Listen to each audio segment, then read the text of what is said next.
Curso Fé, lição de número 6. O que é a lição de número 6? Derrota de quem? De Satanás, não sua. Derrota de quem? Guarda isso no seu coração. Aqui embaixo, ó, em Cristo R.R. Soares, depois dele o primeiro parágrafo. Apesar de muita gente considerar como inexistente o diabo, nós sabemos que ele é real e é atuante. Basta olhar as páginas dos jornais para ver as suas obras, bem como visitar os hospitais, as casas de recuperação, para se conhecer a sua capacidade destruidora. Se ele não existe, quem é o causador de todos estes males que vemos portadas às partes? Se ele não é real, a Bíblia e o próprio Senhor Jesus nos enganaram quando afirmaram categoricamente a sua existência. Considerá-lo como uma lenda ou figura de retórica é fazer-lhe um grande bem, pois deste modo ele ficará livre para continuar as suas nefastas ações. Para aí, que eu vou te dar uma explicadinha aqui. Uma das grandes artimanhas do diabo, eu já ouvi isso várias vezes dentro de igreja, e eu já ouvi pessoas fora de igreja também falando: pastor, inferno não existe, diabo não existe. E aí eu sempre pergunto para essas pessoas que me dizem isso: mas você crê em Deus? Nossa, creio em Deus demais. E em Jesus Cristo? Nossa, tenho uma fé em Jesus, creio assim. Mas você crê cegamente mesmo? Cegamente, pastor. Eu falo para a pessoa, eu falo: então você não crê absolutamente nada. Porque como é que eu acredito em Jesus, naquilo que ele fala, naquilo que ele diz, e não acredito que exista inferno, ou que exista Satanás ou diabo, se o próprio Senhor Jesus falou sobre o inferno, falou sobre a perdição eterna, falou sobre Satanás, falou sobre demônios e tudo mais? Como é que eu creio numa parte em Deus, mas não creio no Senhor em outra parte? Eu gostaria de entender isso. Então, uma das maiores artimanhas do diabo é essa: é fazer a pessoa achar que ele não existe, certo? Porque ele destruindo, ele trazendo a destruição para você, e você achando que ele não existe, você nunca vai atribuir nada a ele. Eu dei um exemplo hoje de manhã aqui, eu vou dar esse exemplo aqui bem rápido. Livro de Malaquias, capítulo 3, não tem nada a ver pregação financeira, eu vou colocar isso aqui para você entender, porque é o exemplo mais claro que me veio à mente hoje. Malaquias capítulo 3, versículos 7, 8, 9, 10, 11, 12, fala de um demônio chamado-se devorador. Esse é um demônio que ele está sujeito a uma ação. Se eu fizer, e ele está sujeito a uma ação se eu não fizer. Se eu faço, ele é repreendido. Se eu não faço, ele continua. É o que está na Bíblia, na palavra de Deus, certo? O nome desse demônio é devorador. Amém, Jesus? Amém. Qual é a função dele? Da estilingada que não é. O nome dele já fala. Qual é? Devorar. Se uma pessoa, ela não pratica a atitude, o ato de dar o dízimo, pastor, mas eu sou obrigado. Ninguém é obrigado a nada. Só que você nunca se esqueça que você é responsável por todas as atitudes que você toma na sua vida, certo? Sejam elas boas, sejam elas erradas, mas ninguém é obrigado a nada. Deus não obriga ninguém a nada. Deus só mostra o caminho. Se você quiser tomar outro, a questão é sua. A pessoa não pratica, não dá o dízimo. Então o nome dele é o que mesmo, irmãos? Devorador. O negócio dele é devorar. Mas ele não devora só materialmente, ele é devorador. É material, é trabalho, é fonte de renda, é sua saúde, é seu casamento, é sua família, a vida do seu filho, do seu marido, da sua esposa. Ele é devorador. Então a pessoa não praticou aqui, a vida dela dá uma entornada, a coisa amarra, não vai para frente, ela não consegue desenrolar, ela não consegue desenvolver, certo? Se essa pessoa, na hora ela parar e falar, opa, peraí, a minha vida está enrolada porque eu não pratiquei aqui. O que ela faz? Ela vai lá e pratica, dá o seu dízimo. O que acontece? Ele permanece ou ele é obrigado a sair? Ele é obrigado a sair, então ele não vai fazer isso. Ele não vai fazer isso, certo? Aqui, ó, no centro, onde está a minha Bíblia aqui, ó. Aqui no centro é a sua vida financeira. Ele é devorador. Você não pratica, você não aceita, você não gosta, você não quer, você tem um monte de desculpas para dar, para não praticar o dízimo. Ele vai devorar aonde? Ele vem comendo pelas bordas, por fora. Ele vem tirando no casamento, ele tira na sua paz, ele tira na sua alegria, ele tira na sua felicidade, ele tira do seu filho, ele tira do seu marido, ele tira da sua esposa, ele tira da sua saúde, ele vai tirando. Quando tudo tiver cercado por ele, no domínio dele, ele deixa a vida financeira por último. Pode prestar atenção, uma pessoa que não pratica, ou que ela deixa de praticar, parece que ela não deu dízimo esse mês, e ela está melhor ainda do que ela estava antes. A última tacada dele é na vida financeira, e a hora que ele dá a última tacada, ele dá para te derrubar. Tem uns que descem sem ter condições, às vezes, de subir. Às vezes é tarde para a pessoa. Então eu estou colocando isso para você entender. É a artimanha do maligno. Você pensa, não é ele. Não, isso aqui é assim mesmo. Não, isso aqui, sabe, pastor, é o ambiente que vivemos. Tudo que vier para matar, para roubar ou para destruir, ainda que aos teus olhos aquela atitude esteja sendo uma atitude, entre aspas, insignificante, pastor, é uma coisinha à toa. As raposinhas fazem mal à vinha, diz a Bíblia. Os grandes problemas de hoje começaram insignificantes no passado.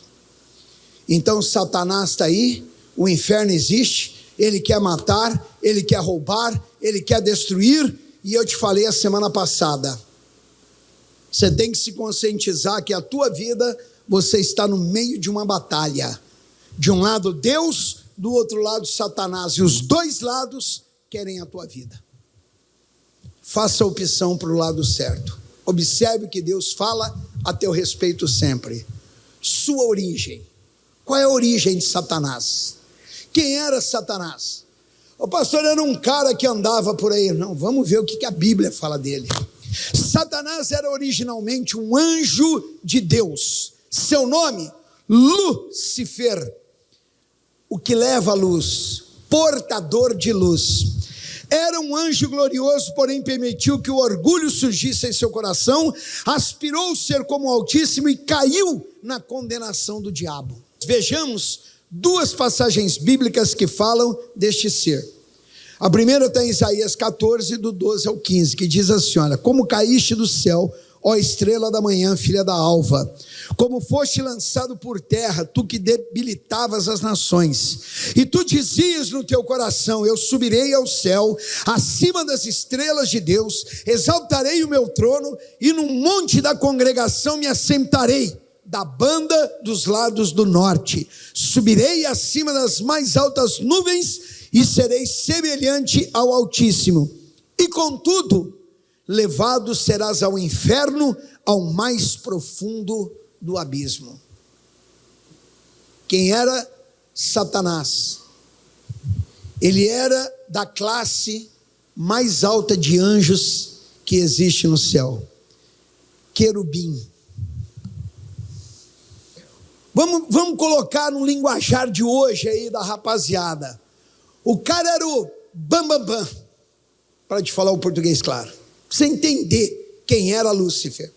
O nome Lúcifer é portador de luz, é o que levava a luz. Só que tem uma coisa que eu sempre falei aqui na igreja para vocês: você está aí sentado, você em casa me assistindo, onde quer que você esteja me assistindo, e eu estou aqui no púlpito, certo? Pregando para você. O que é que faz a minha vida ser diferente da sua? O que, irmãos? Nada. Somos iguais. Quando você vê um narizinho empinado, um arrogante, uma pessoa que quer ser o que ela não é na vida, meu irmão, pode ter certeza, a queda está diante dela. Deus, ele detesta essa arrogância. Eu sempre falei aqui para vocês o seguinte: depois que eu me converti, e logo no começo da minha conversão foi isso, tá? Eu cheguei a uma conclusão. Antigamente eu era quarta-feira, mas depois que eu me converti eu voltei a ser gente novamente. Eu sempre acreditei que não existe uma coisa chamada-se sorte. Eu tenho sorte, pastor. Nossa, não existe sorte, existe Deus. Pastor, eu estava passando na rua, de moto, de carro, de a pé, de bicicleta, e deu um trovão, partiu a árvore, pastor, por milímetros não pegou na minha cabeça. Não foi sorte, foi Deus que te livrou. E há livramentos na nossa vida, você pode acreditar no que eu estou te falando, que você nunca vai saber, você só vai saber no dia do juízo final. Momentos da sua vida que Deus te deu livramento que você nem sabia o que ia acontecer contigo, e o diabo já tinha preparado e Deus te livrou daquele mal, certo? Aquele dia, um exemplo, que você tinha que ir para algum lugar e você não sabe por que acordou atrasei, estou te dando esse exemplo, e você ficou bravo, irritado, que porcaria, que vida dura, que não sei o quê, e brigou com a mulher porque o café ainda não estava pronto, e um rolo danado. Mas às vezes naquele dia, pelo caminho que você ia passar, ia ter um tiroteio, ia ter um problema, ia ter uma adversidade, e você era o alvo, e Deus te livrou daquilo. É só um exemplo que eu estou te dando, tá? Só para você saber, que você só vai saber no dia do juízo final.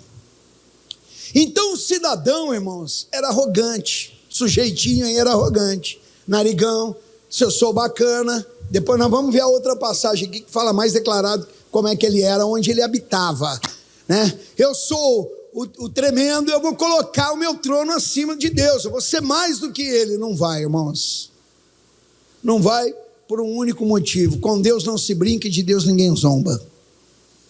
Isso é bíblico, isso serve para qualquer um.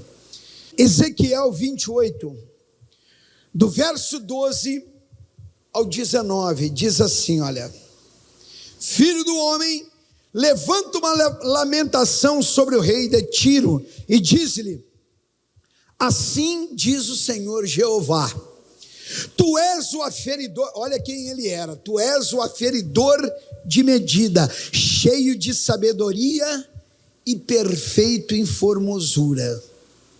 Será que dá para a tua cabeça pensar como era belo esse ser, irmãos, que hoje é tão desprezível no meu entendimento, no seu entendimento, ou no entendimento de qualquer pessoa que sirva a Deus?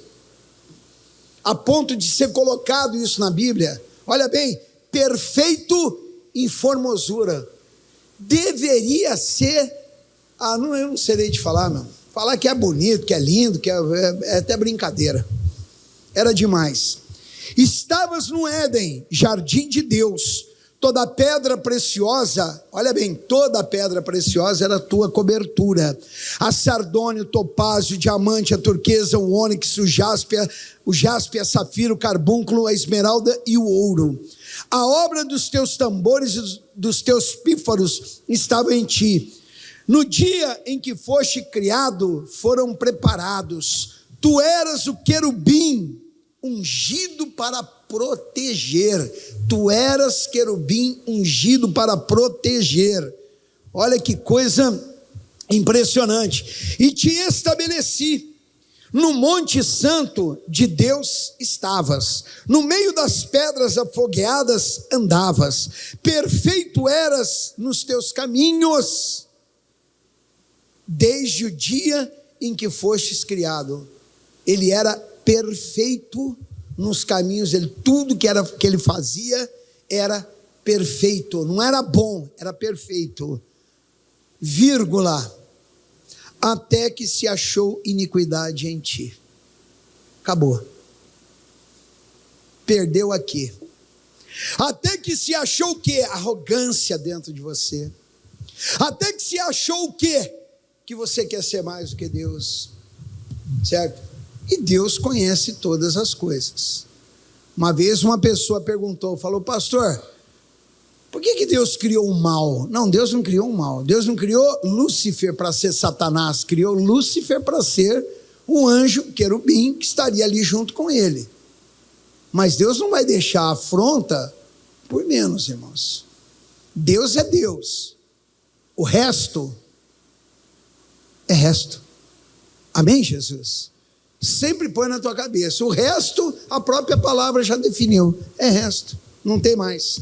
Né? Na multiplicação do teu comércio se encheu o teu interior de violência e pecaste, pelo que te lancei profanado fora do monte de Deus e te farei perecer, ó querubim protetor, entre as pedras afogueadas. Antes ele andava sobre as pedras afogueadas, agora ele vai perecer sobre as pedras afogueadas, no grande lago que arde com fogo e enxofre, o que será o dano da segunda morte. Elevou-se o teu coração por causa da tua formosura, corrompeste a tua sabedoria por causa do teu resplendor. Por terra te lancei, diante dos reis te pus, para que olhem para ti. Pela multidão das tuas iniquidades, pela injustiça do teu comércio profanaste os teus santuários. Eu, pois, fiz sair do meio de ti um fogo, que te consumiu a ti, e te tomei em cinza sobre a terra, aos olhos de todos os que te veem. Olha esse finalzinho aqui, ó. Todos os que te conhecem entre os povos estão espantados de ti. Em grande espanto te tornaste, e nunca mais será para sempre. Acabou, não tem volta, não tem arrependimento, não tem misericórdia, não tem mais nada para ele. Morreu o assunto. E você acha que ele está feliz? Você acha que o diabo vem trazer uma destruição na sua vida? Por quê? Hein? Ô pastor, vou dar o exemplo que eu estava nele. Ele vem tentar na tua vida financeira, ele rouba da tua vida financeira. Você acha o porquê disso? Alguém sabe ou não?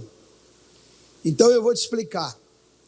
Cada centavo que ele tira de você, ele deposita na conta dele lá no inferno. Tem um banco lá, Unidos do Cão chama, é um banco internacional, intergaláctico, e ele deposita tudo lá, tira de você, deposita, para ele ficar milionário. Nada do que o diabo tira de uma pessoa é agregado a ele, irmãos. Nada. Nada. Ele faz isso, certo? Porque você e eu somos a imagem e a semelhança de Deus. E ele não gosta. E ele sabe que ele afrontando a minha vida, porque ele pode afrontar Deus? Sim ou não? Não. Ele pode com Deus? Não. Ele pode com o Espírito Santo? Não. Ele pode com Jesus Cristo? Não. Mas ele cai aonde, irmãos? A corda esticada arrebenta para que lado? Pois é. Então ele sabe que ele tentando e perturbando a minha vida, ou a tua, ele, de alguma forma ele está mexendo com o Espírito de Deus. Você tem filhos? Sim ou não? Você gosta de ver o seu filho lá na destruição? Pois é, imagina Deus. Então, quando ele tira de uma pessoa, quando ele traz o problema, ele vem com uma enfermidade, ele vem com o mal, com uma adversidade, seja ela qual for, em outras palavras, é a maneira que ele está usando para afrontar o Espírito de Deus, para destruir, tentar destruir o Espírito de Deus, certo?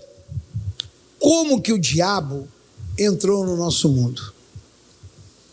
Como é que isso aí aconteceu? Alguém aqui rapidinho, sem olhar para o papel aí, sabe bem falar? Sem olhar para o papel. Não sabe?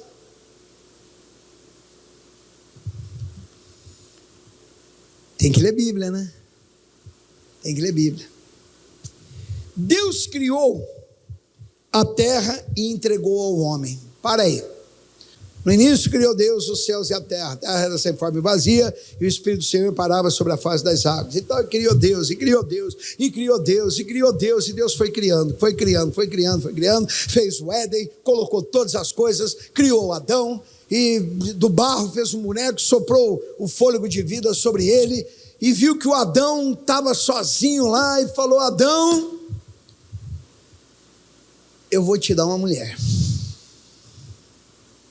Que o Adão estava tranquilo, né? E o Senhor olhou e falou: você está muito folgado, cara, eu preciso pôr alguma coisa para te agitar um pouco mais, né? E fez o Adão cair num profundo. Vocês estão rindo, eu brinco com vocês, mas é sério. Me mostra uma oração de Adão pedindo a Deus uma companheira. Pois é, ele estava tranquilo, mas é brincadeira, tá? Eu estou brincando com vocês. E aí Deus disse: olha, Adão e Eva, vocês estão aqui no paraíso, está tudo tranquilo, tem tudo aqui. Coma, beba, durma, sei lá, come boi, picanha, coelho, sei lá que outro animal que tem aí, e come uva, e jaca, maçã, mas tem um porém. Pode comer de tudo, desfrutar de tudo, eu vou manter vocês. Tem aqui duas árvores que eu não quero que vocês toquem nela: a árvore da vida eterna e a do conhecimento do bem e do mal, porque o dia que tocar vai morrer. Tá bom, é aquelas duas arvinhas ali, tá vendo ali? Aquelas, faz tudo que vocês quiserem, mas não mexa naquelas árvores. Tá legal. Um dia tá a nossa colega lá, a Evinha, né, passeando na boa, tranquilo, olhou, aquilo veio na cabeça, desejou no coração, foi lá, apanhou e comeu a fruta. É a maçã? Sim ou não? Não sei. Maçã, jaca, jabuticaba, goiaba, eu não sei. Era um fruto proibido. Até hoje a gente não sabe. E comeu. E não morreu. Só, mas peraí, Deus então brincou, Deus mentiu. Porque disse que se comesse morreria, eu estou vivo aqui. Ô Adão, ô mulher, você está doida? Não, come, não morri, eu acabei de comer. Adão vai lá e comeu. Chegou a noite, chegou a tardezinha, Deus vem passeando sobre o jardim. Né? O Adão descobriu que ele estava nu, conhecimento do bem e do mal. E Deus perguntou, né? O Adão, porventura, vocês comeram da árvore? Senhor, foi a mulher que o Senhor me deu. Aí começa o joguinho do empurra. Chegou na Eva, Senhor, foi a serpente. Se Deus chegasse na serpente, se a serpente, o que é isso? A serpente ia falar: Senhor, foi a árvore. Se Deus fosse falar com a árvore, o que é isso? A árvore ia falar: Deus, foi a minhoca. E não ia chegar em lugar nenhum, porque um vai empurrando para o outro. Comeram? Comeram, tá bom. Serpente, vou dar o teu julgamento. A partir de hoje você vai rastejar na terra. Você vai comer o pó da terra. Você vai ferir o calcanhar do homem e ele vai pisar na tua cabeça. Mulher, o teu desejo não será mais seu, será do seu marido, ele vai te dominar, certo? Dará luz aos teus filhos com dor de parto, e o teu desejo será dele. Foi a sentença da mulher. Olhou para o Adão e disse: Adão, maldita é a terra por tua causa. Ponto final. Foi a pior das sentenças. Pastor, mas o Adão, quem é que pecou? Foi o Adão ou foi a Eva? Eu não ouvi.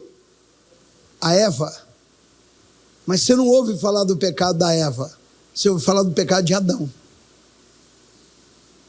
Mas por quê, pastor? Porque quando a Eva trouxe o fruto, ele poderia ter dito: não vou comer.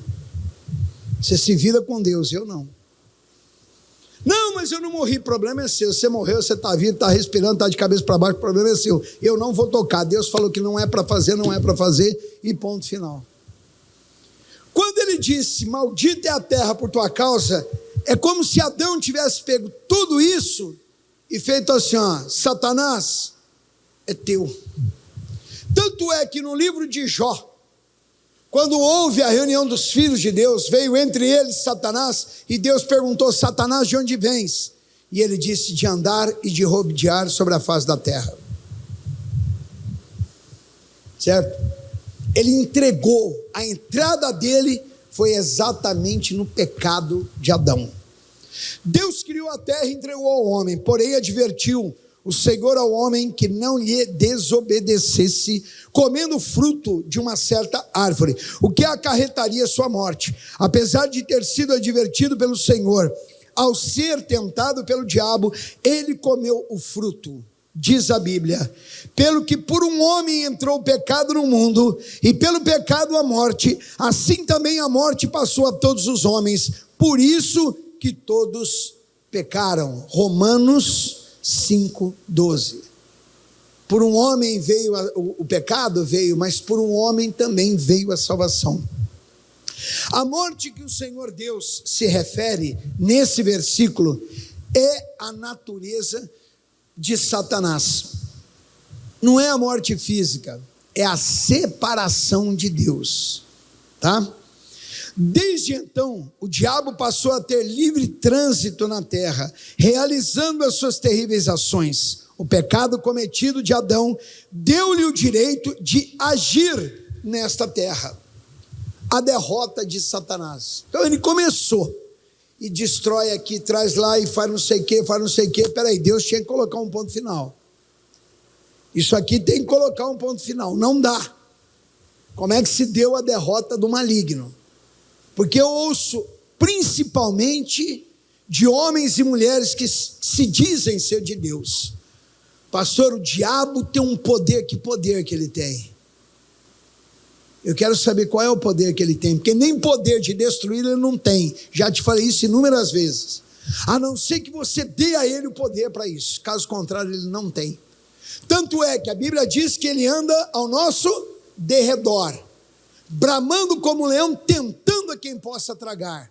Se ele pudesse, ele não estaria ao derredor, ele estaria ao redor.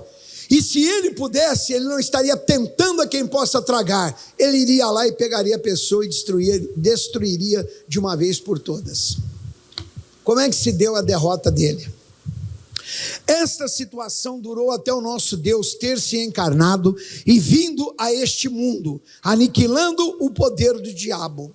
1 de João 3,8. Para isto, o Filho de Deus se manifestou para desfazer as obras do diabo. Vamos ler esse versículo aqui bem alto, e eu quero que você leia bem alto, combinado? Vamos lá de novo.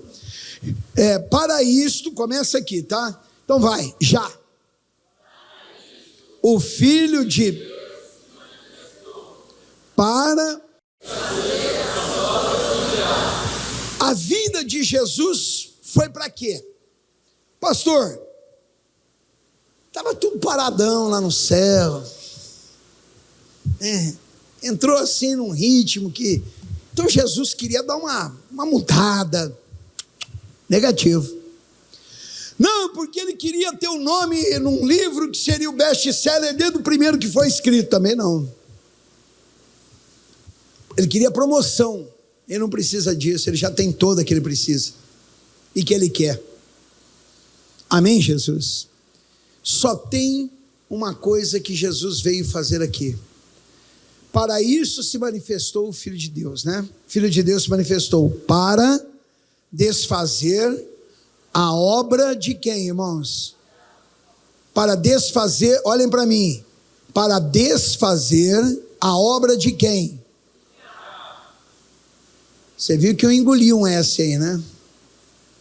Você notou? Que eu engoli um Szinho?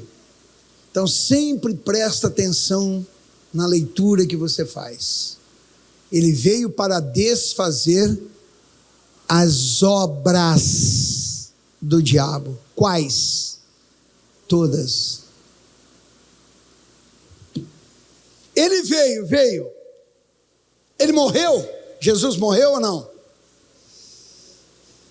Não brinca não, irmão. Eu acho que vocês estão de gozação hoje comigo. Jesus morreu ou não? Morreu, mas ele está morto? Não, ele ressuscitou. Então, se ele morreu na cruz do Calvário para desfazer as obras do diabo, essas obras já foram desfeitas ou serão desfeitas ainda? Morreu o assunto, meu irmão, já acabou. Nota, para desfazer a obra do diabo, então seria uma só. Qual? Sei lá, familiar. Então, só familiar, o resto continua. Não, a financeira, então só financeiro, o resto continua. Não, ele disse as obras, não interessa quais, não interessa o tamanho, não interessa a gravidade, não interessa o problema e não interessa o nome que tem esse problema. Ele já desfez. Acabou. Está feita a obra. Tá? Cadê?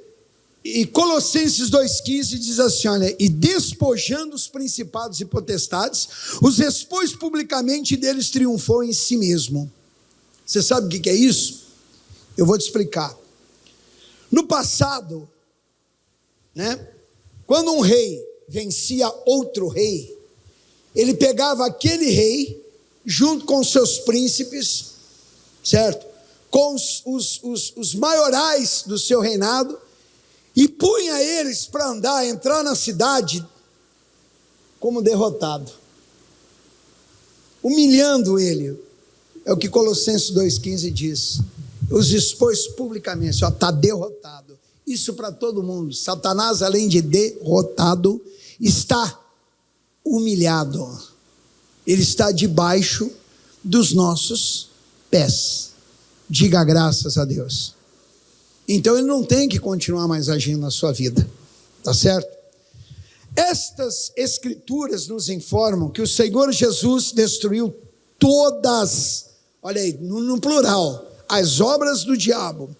O diabo está derrotado e vencido e não pode em hipótese alguma ter poder sobre a nossa vida. Na verdade, o diabo só tem poder na vida do cristão se ele permitir ou, lógico, se o cristão não conhecer os seus direitos.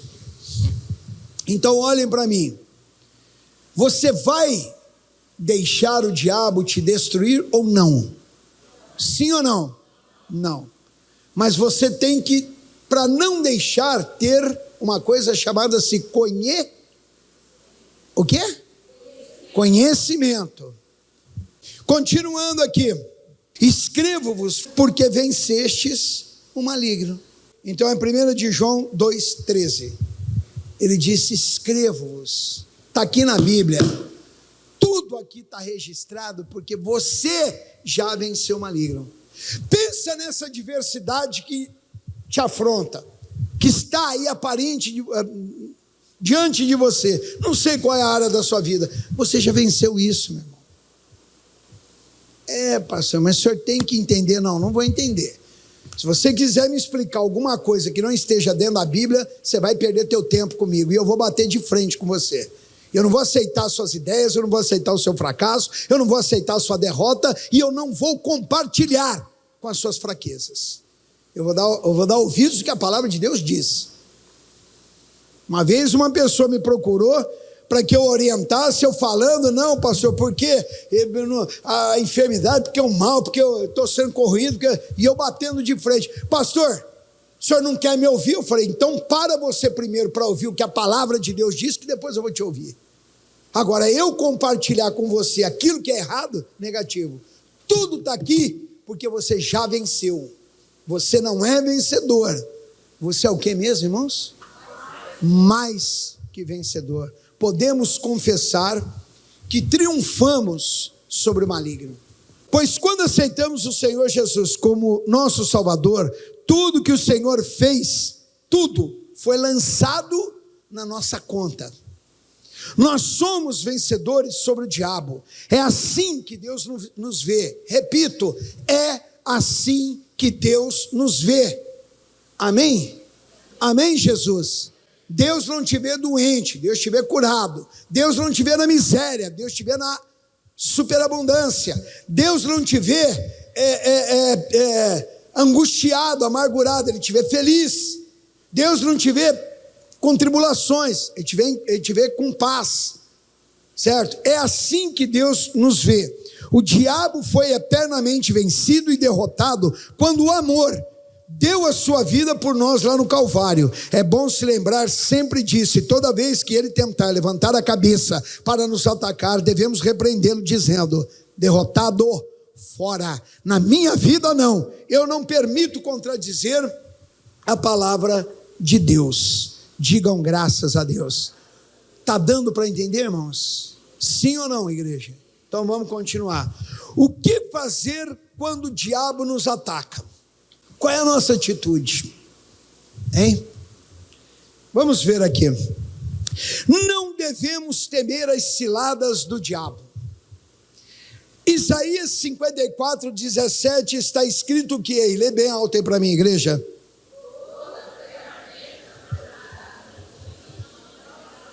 Não prosperará. Toda ferramenta preparada contra você, pelo diabo, pelo maligno, seja ela qual for, não prosperará. Prosperar é o que mesmo, irmãos? É ter crescimento ou é ter queda? Crescimento. Então a ferramenta do diabo não terá crescimento. Certo? Tudo que não cresce, o que acontece? Morre, acaba, definha, desaparece e ponto final. Por quê, pastor? Porque ele veio para quê mesmo, irmãos? Desfazer as obras do diabo. Pronto, só isso. Isso aqui é um verdadeiro seminário, irmãos, né? Devemos ficar acordados e sempre identificar que atrás de todo mal que nos ocorre está a mão do maligno. Todo o mal que nos ocorre, todo. Ô pastor, mas todo. Tudo que mata, tudo que rouba, tudo que destrói, todo mal. Tá bom? É bom prevenir, porque ele nunca aparece e diz: eu sou o diabo e vim tentá-lo. A verdade é bem o contrário. Ele tudo fará para que você não acredite que isso que está lhe acontecendo é dele. Começamos a reunião dessa forma. Ele tentando fazer as pessoas pensar que aquilo é normal, é só mais uma coisinha. Ah, pastor, é uma tossezinha que me deu. Tá? Não, isso mudou o tempo. Mas peraí um pouquinho, a Bíblia é certa ou é a Bíblia errada, igreja? Certa. A Bíblia diz assim: olha, o sol não te molestará durante o dia e nem a lua durante a noite. Como é que é esse negócio de mudou o tempo? Então Deus criou primavera, verão, outono e inverno para te trazer enfermidade? Foi isso? Não posso ir à noite na igreja porque tem sereno. Eu fico constipado, pastor. Ser constipado não, mas que fica derrotado, fica. Isso aí você pode acreditar no que eu estou te falando. Sereno? Faz mal? Então Deus criou alguma coisa para estar à noite dando uma refrescada, para que se você sair de um portão da tua casa, você fica tudo lascado na vida? É assim? Que Deus é Ele para você, meu irmão? Que tipo de pai é o Senhor para você? Hein? Explica para mim.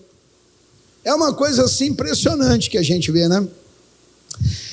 Muitos são tão enganados que chegam a ponto de exclamar. Tem gente que fala isso aqui, olha, poxa, também tudo é o diabo? Ah, mas tudo é o diabo, pastor? Eu já ouvi isso. Não, tudo não é o diabo. Consertar uma vida não é o diabo. Tirar alguém da prostituição, do erro, da bandidagem não é o diabo. Solucionar um problema familiar não é o diabo. O diabo é o que mata, rouba e destrói. Então tudo que mata, rouba e destrói é o diabo. Tá certo? Que nada, né? Às vezes o outro fala, a gente tem parte também nisso, né, pastor? Eu não cuidei, né? Eu tenho parte. Tá bom, você pode até não ter cuidado. Vamos dar exemplo da tua saúde. Você não cuidou. Você foi descuidado. Teve um momento ali que você passou, ele tentou te perturbar. Mas está te destruindo? Está te machucando? Está doendo? Então não é parte sua. Você gosta de ficar com dor? Gosta de ficar machucado? Gosta de sofrer? Não, jamais, pastor. Então é do mal, irmãos, é maligno. Não atribua a tua vida uma coisa que é dele. Tá certo? Outros dizem, afinal de contas, quem foi que mandou que eu comesse essa comida? Né? Ah, que é, pastor? Eu, na hora do almoço, eu comi capivara. Depois eu comi uma dobradinha, uma buchada de bode. Comi 3 salsichas, bebi 1,5 litro de Coca-Cola. Tomei um copo com água, a água me azedou. Azeda mesmo, estraga tudo mesmo, realmente. Um não come o queijo porque azeda o fígado, o outro não come o fígado porque azeda o queijo. Então não dá para entender, certo? Nenhum mal te sucederá, praga alguma chegará à tua tenda, as obras do diabo já foram desfeitas. Amém, Jesus? O outro diz assim, olha, coitadinho do diabo, agora tudo que acontece de mal, foi ele que fez. Não, fui eu. Eu que ensinei ele a ser mal. Fala sério, meu irmão. Enquanto ele tiver esses seguidores que pensam dessa forma, tá ruim, ele deita e rola com a maioria que ele tem feito. É triste, mas é verdade. Declarações como essas muitas vezes saem dos lábios de pessoas que são filhas de Deus ou filhos de Deus. Uma advertência bíblica. A Bíblia nos adverte em 1 de Pedro 5,8 o seguinte: sede sóbrios. Falei para você aqui a passagem agora mesmo. Vigiai. Primeiro eu oro e depois eu vigio. Como é que é, irmãos? Primeiro eu vigio, depois eu oro. Me ajuda aí, como é que é o negócio? A maioria do povo chega, sabe, pastor, orai e vigiai. Eu dou até risada, irmãos. Não existe orai e vigiai, existe vigiai e orai, porque o versículo orai e vigiai não está na Bíblia não. Agora o vigiai primeiro e depois orai, esse tem. Então sede sóbrios, vigiai, porque o diabo, vosso adversário, anda em derredor, bramando como leão, buscando a quem possa tragar. É bom levar a sério essa advertência do Espírito Santo. Ele sabe que o diabo é astuto e tem conseguido tragar a muitos. No entanto, não temos que temê-lo, nem nos acovardar quando ele vier com as suas tentações, porque Cristo nos libertou completamente do seu poder. A pessoa fica com medo, não tem que ter medo. Para isso se manifestou o Filho do homem, o Filho de Deus, para desfazer as obras do diabo. Você não tem que ter medo, já está desfeito.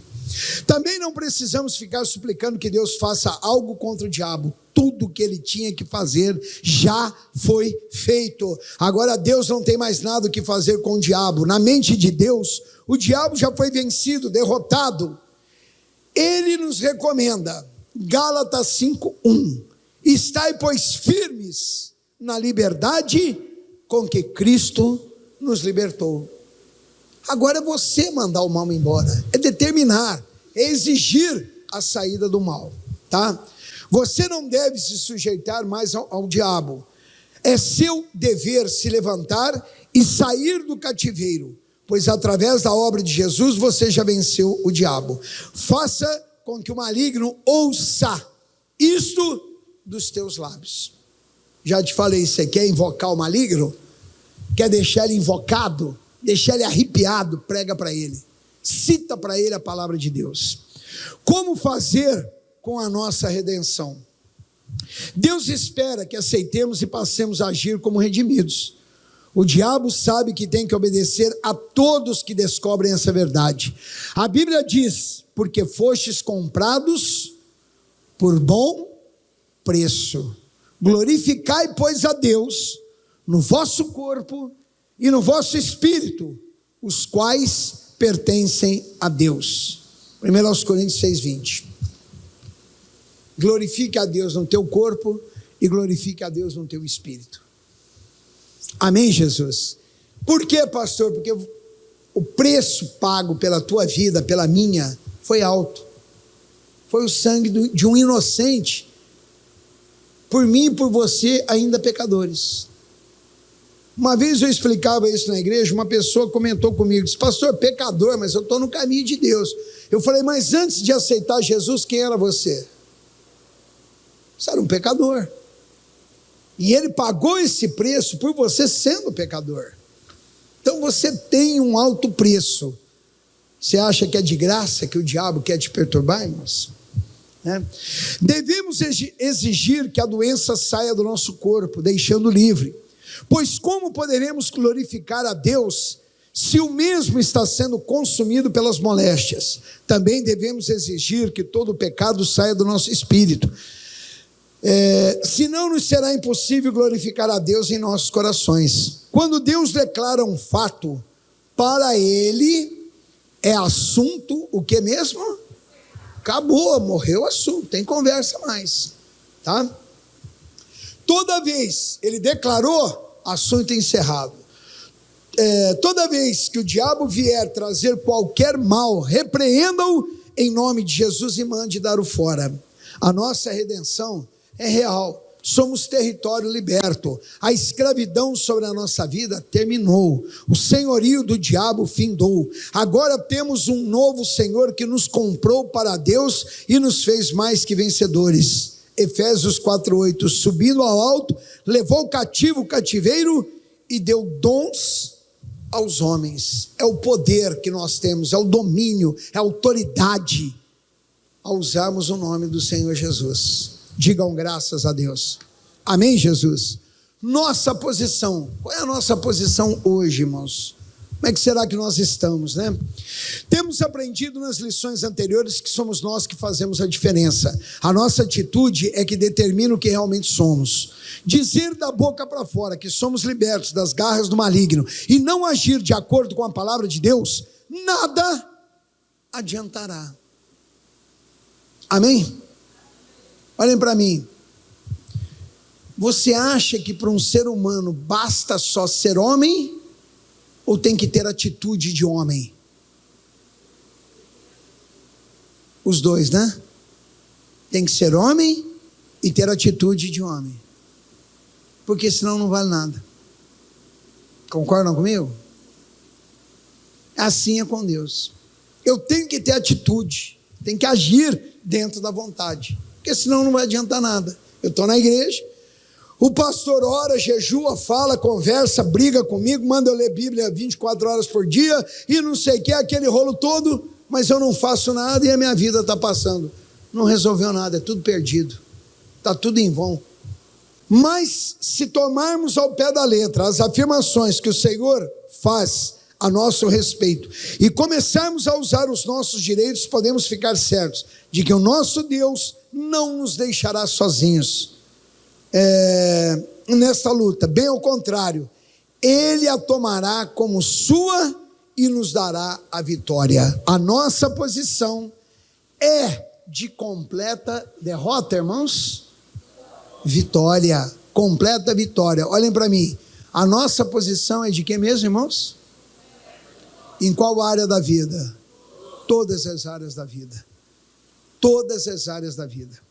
Porém, vamos advertir mais uma vez, de nada valerá para nós o que Deus declara ser nosso, se não aceitarmos e não agirmos de acordo com as recomendações bíblicas. Romanos 8,37, para a gente terminar aqui.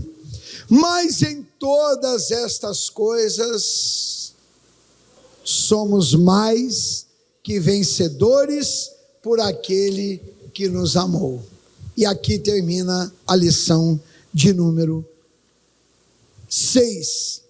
Amém, Jesus? Curva a cabeça, fecha os teus olhos.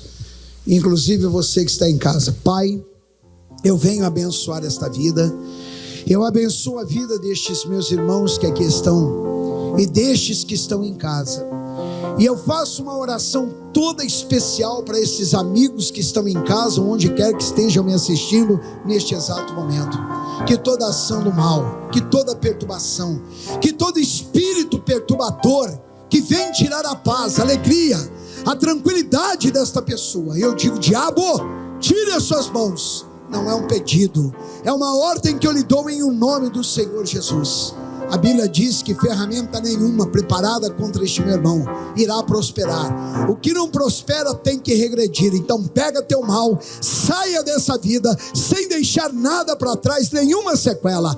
Fora em o nome de Jesus. Pai, que a tua paz esteja sobre todos, pois eu os abençoo para a glória do teu nome, em o nome do Senhor Jesus. E todos digam graças a Deus. E vamos aplaudir ao Senhor bem forte, igreja.